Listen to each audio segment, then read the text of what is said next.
Hello there, Common Wolfram here. When it comes to Pokemon games, the first thing usually mentioned is graphics, and it is why we dedicated a separate video on it. While the graphics of Legends Arceus are somewhat underwhelming, the gameplay is a massive overhaul, upgrade, Pokemon terms, a proper evolution of the entire series. And despite my displeasure for the landscape textures, the gameplay is the reason why we believe in Pokemon Legends Arceus. So be sure to leave a like and subscribe if you haven't already. But why is the gameplay here such a big game changer? Well, in its base principles, it is clear that Pokemon Legends Arceus doesn't simply follow one gameplay format. The closest it comes to is modern Monster Hunter, but even that isn't completely apt. The mission structure, which is how you make story progression and find your own fun, learns the most from this format. You choose a mission to go through with a set objective, you overcome the struggles and challenges along the way, and progress the bits that were set up previously. The missions are seemingly quite different, with objectives being met at every step. One thing is clear. You always have an objective somewhere in the back of your mind. With this in mind, we can feel that certain people will be disappointed with how Pokemon Legends Arceus is structured. This isn't the seamless open world adventure that they wanted, nor the direction they wanted Game Freak to take the series in. But then again, we have Breath of the Wild sequel for that purpose this year. We already have other Zelda gameplay clones, Immortals, and more of these on the way, like Genshin Impact on the Nintendo Switch. While the fully open world, non-linear, choose your own adventure standpoint is understandable, it is important to focus on what is actually in the game. After all, you can't have it both ways. That being said, Hisui does have a lot going for it, with different areas and times of day impacting how you will encounter Pokemon in a province set in Japan's own industrialization journey during the rule of Emperor Meiji. The main objective in Legends Arceus is to catch monsters multiple times and to research them for the universe's first Pokédex. By repeatedly catching a monster, you will learn more about its ways and how additional species can be captured.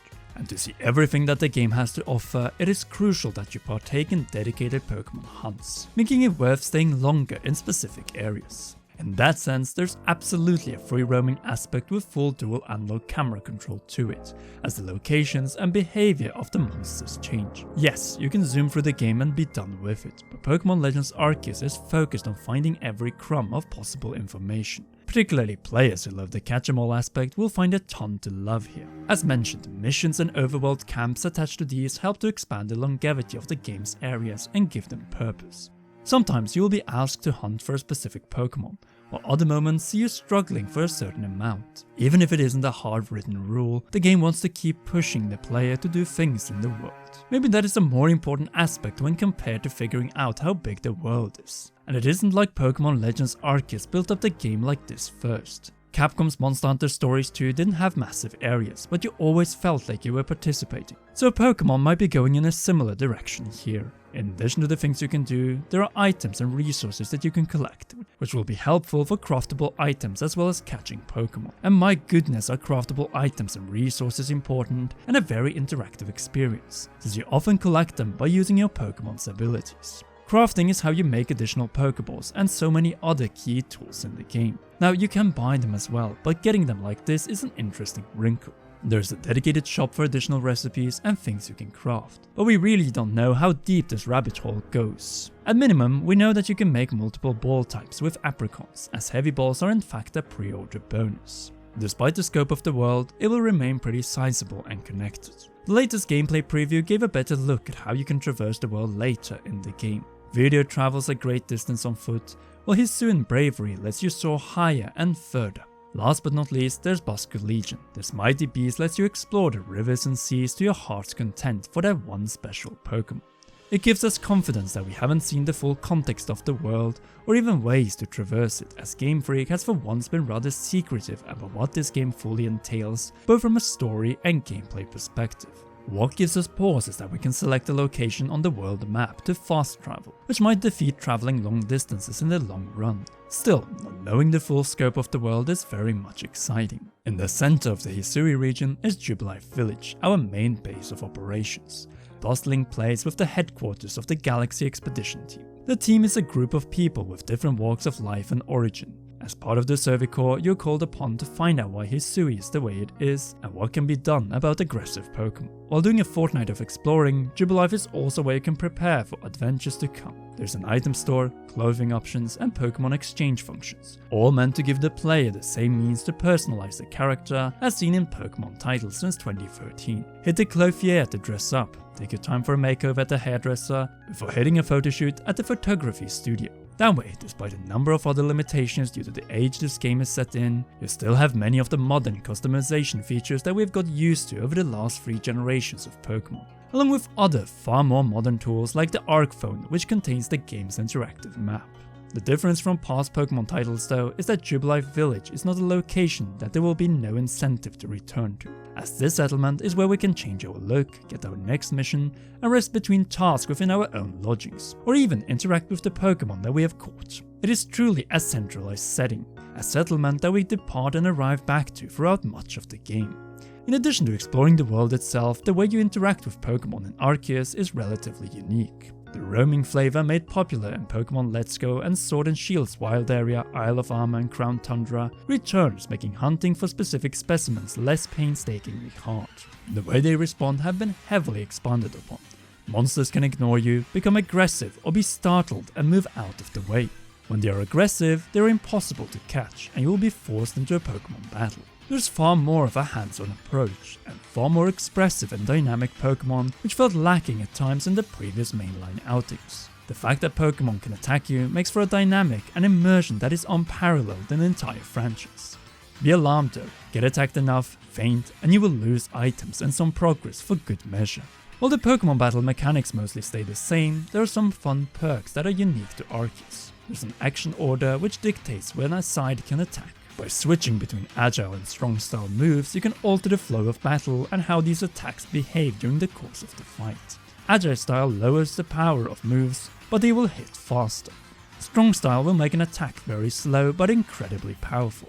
Be aware of the following though: if Pokemon survives after you perform a strong style move, be ready to be blown back with multiple strikes. By constantly altering how you react, you can have an upper hand in battle. And this takes in many ways inspiration from recent Square Enix RPG titles, and that isn't exactly a bad thing in our eyes. In addition to the statuses mentioned previously, there are 2 more ways Pokemon can appear. Alpha Pokemon jump the gun with glowing red eyes and immediate aggressive behavior. They are also much larger, but no one is keeping track of them. Their AI seems souped up and are more willing to immediately strike back at any major mistakes made. Thus, a sound strategy and team is very much a requirement here. Furthermore, these creatures don't seem to hold back if you're not willing to bring your team out. They will chase the player and hurt them if necessary. And then there are the noble Pokemon. These creatures are frenzied and rampaged, and it is up to you to calm them down. Player, in a rather intriguing move, will have to throw bombs to slow down the Pokemon while avoiding its attacks with dodge rolls. When his guard is down, you strike them down with your own partner Pokemon to end the struggle.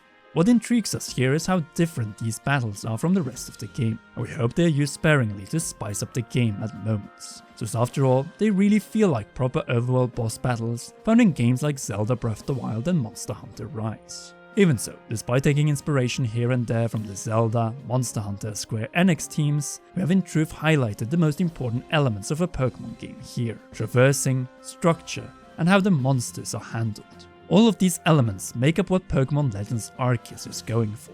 However, how it creates these aspects is very different from anything that the franchise has tried before. A true evolution of how we play Pokemon games. That is what drives the excitement for this new adventure. It isn't set in its ways and can build on this new foundation if Game Freak desires it.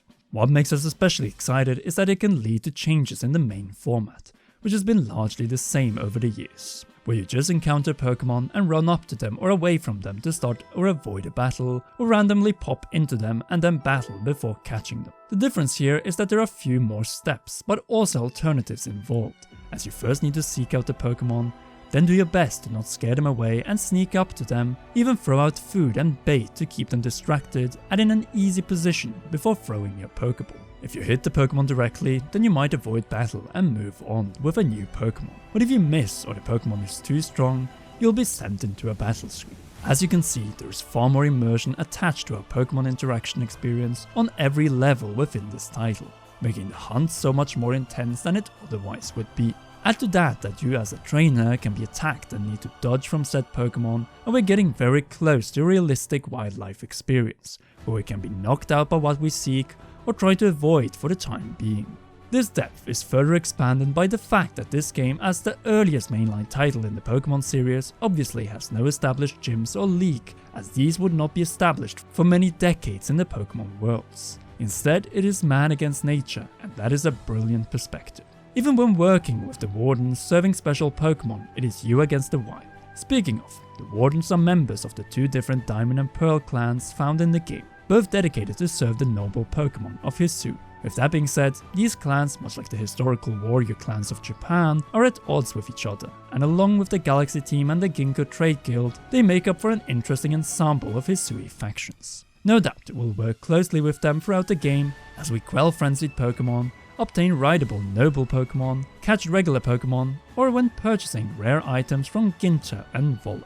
Our experience in Hisui, the precursor of Sinnoh, is also enhanced by gameplay interactions with the ancestors of beloved characters from Diamond and Pearl, most notably Commander Kamado to Professor Rowan, Captain Selene and Team Galactic Cyrus, Volo with the Sinnoh champion Cynthia, and obviously our two playable characters Akari and Ray with Lucas and Dawn.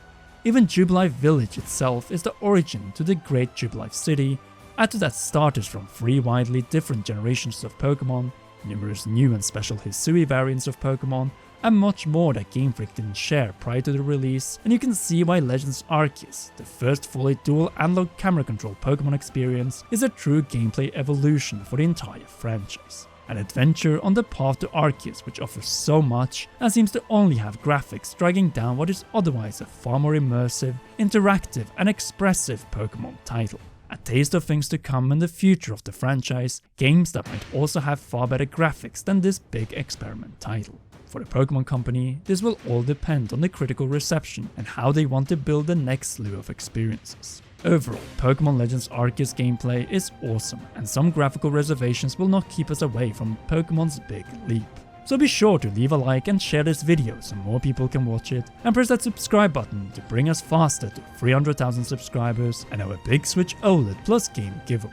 Last but definitely not least, a big thanks to all our patreon.com/CommonRealm patrons, and in particular our role producer Charles Shash. You rock, and please enjoy one or both of these two awesome videos.